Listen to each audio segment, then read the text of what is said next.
Pour moi, ça représente une grande joie parce que j'ai passé une enfance heureuse ici à Esch-sur-Alzette avec des luxembourgeois, avec des Italiens, avec des Portugais. Et c'était une belle partie de ma jeunesse. Et cette école dans laquelle je suis maintenant, qui était le lycée de jeunes filles à l'époque, parce qu'il n'y avait pas encore de garçons, et les garçons étaient de l'autre côté, dans le lycée des garçons. Eh bien, c'est une école qui m'a apporté beaucoup, qui a construit ma personnalité, et je suis très redevable aux profs magnifiques que j'ai eu la chance d'avoir.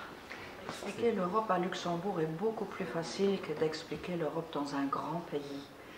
Parce que ici, c'est un milieu international, comme vous l'avez dit, et c'est un milieu où les gens sont capables de vivre les uns avec les autres et non pas les uns contre les autres. Et donc c'est un peu une Europe en miniature où il est beaucoup plus facile d'expliquer ce que l'Europe veut dire que par exemple dans le centre de la France ou dans le centre de l'Allemagne. Au moins on ne va pas se plaindre et on ne va pas s'ennuyer surtout, non. J'ai commencé à aller systématiquement dans les lycées lorsque je suis entrée au Parlement européen.